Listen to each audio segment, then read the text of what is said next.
Ciao ragazzi, benvenuti a tutti nel bunker di Fox. Oggi parleremo di macchine CNC, macchine a controllo numerico.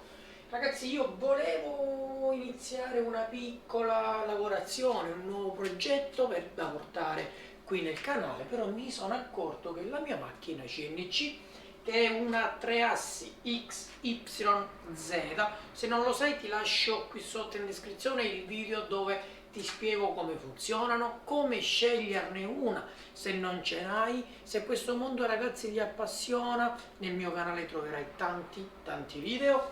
E niente, oggi ho avviato la macchina, ho acceso il mio computer e ragazzi mi sono accorto che difettava.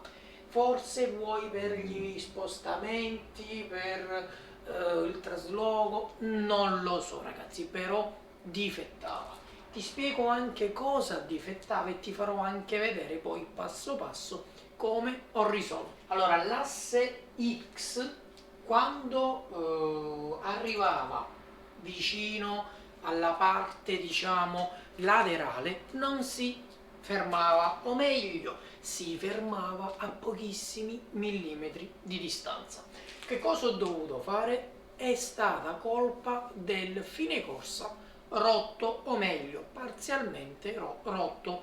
La linguetta del fine corsa era saltata via, perciò arrivava a sfiorare il laterale, pericolosissimo ragazzi. Controllate sempre sulle vostre macchine i fine corsa, sono gli unici apparati elettrici che possono salvare la tua macchina. Senza di quello il motore continua a girare, non lo fermi con niente. Perciò questi, occhio, sono componenti molto importanti e periodicamente andrebbero revisionati e controllati. Perciò qui ho dovuto sostituire il fine corsa, ora funziona alla perfezione. Su quest'altro lato, sempre dell'asse X, idem, cliccavi il fine corsa ragazzi, non ti funzionava, non si spegneva il motore. Perché i fili che collegano il fine corsa del lato sinistro non funzionava più, si erano proprio tranciati i due piccoli cavetti. Ora ragazzi funziona tutto, ho risolto, ma ti faccio vedere passo passo come ho fatto. Ragazzi, ho fatto la prima accensione della mia CNC. Ho scoperto ragazzi il problema che avevo tempo fa, però poi per motivi di tempo non l'ho più adoperato. Allora dovete capire ragazzi che la CNC è composta da 1, ok, 1, 2 e 3 assi. E allora per ogni asse ci sono due fine corsa, che per esempio questo è un fine corsa, eccolo qui, e qui sotto ce n'è un altro, eccolo qui, dove c'è il problema.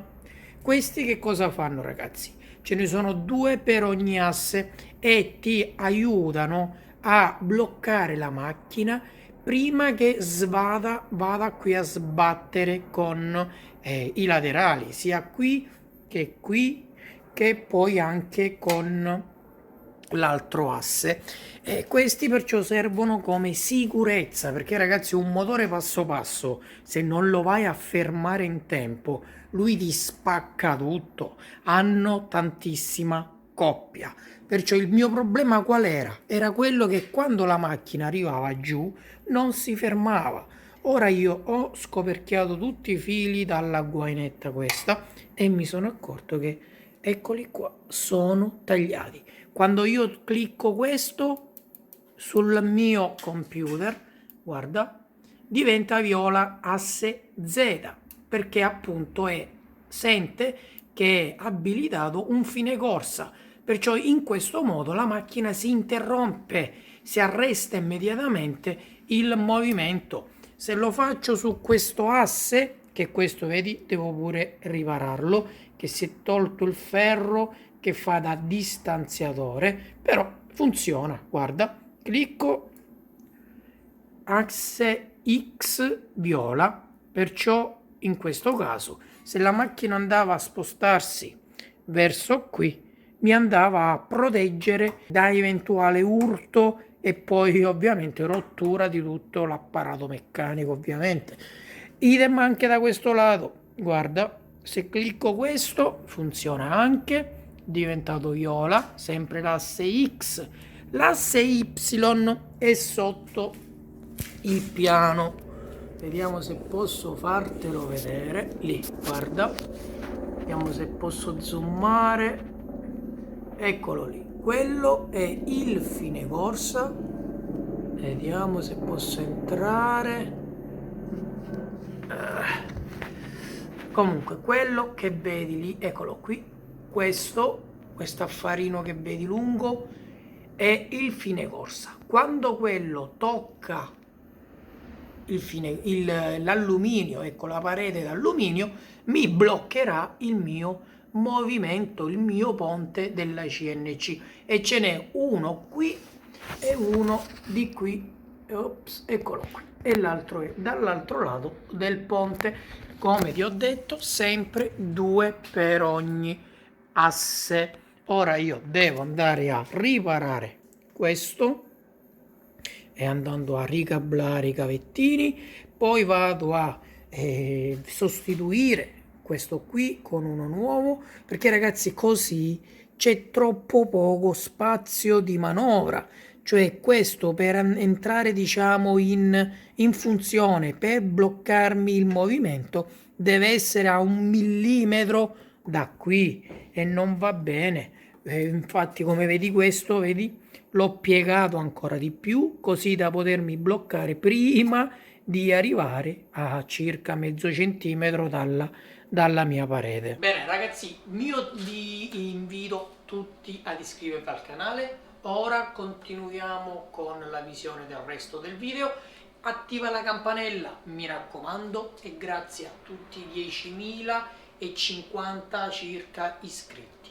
Nello stesso tempo ho smontato la multiciabatta smart Bluetooth che ho costruito qualche mesetto fa, perché ragazzi durante questo trasloco guarda quante cose si sono rotte, cioè, o meglio, con i sussulti, con le botte, guarda qua, anche qui si è allentato un filo, perciò qui si è allentato, cioè è uscito dal socchettino, questo a vite, e qui invece sto andando a eseguire la riparazione con un bel connettore ad innesto, connessione 1 e 2 poli, e qui 1 e 2 poli che andrò a saldare direttamente sul fine corsa.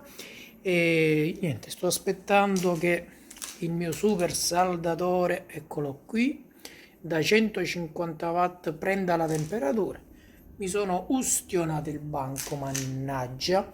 Niente ragazzi, sono ancora in fase organizzativa, e devo prendere il portasaldatore, devo recuperare ancora un po' tutto dagli scatoli, ma va bene così, andiamo avanti. Ta-dam! Ragazzi, riparazione avvenuta con successo, messo l'innesto, ora quando pigio, guarda lì, Z diventa viola, perciò qui tutto perfetto. Ragazzi, niente, il video finisce qui, ti ringrazio per la visione, ti rinnovo l'invito ad iscriverti al canale. Questo ragazzi è un progetto fatto con la CNC, un porta inserti, un porta frese, tutto tagliato con la macchina CNC. Ragazzi, se questo tema ti piace scrivimelo sotto e ti farò qualche altro video nel corso dei mesi, perché no, un appuntamento fisso sulle macchine CNC. Ora il bunker è quasi pronto, perciò possiamo dedicarci anche ai vari video sulle tematiche CNC, stampante 3D, batterie, qua ci sono le batterie litio, progetti vari di elettronica. Ragazzi, dovrò fare anche un'altra cosa. Un amico mi ha dato questa, ti spoilerò un video che arriverà. È una batteria di un aspirapolvere Hoover, non funzionante. Io devo cercare il problema, ripararla, vediamo se riusciamo, e in più non ha neanche il caricabatterie adatto, perciò devo anche trovare una soluzione per questo caricabatterie. Niente ragazzi, per questo video è tutto, ti ringrazio, ciao, e al prossimo video.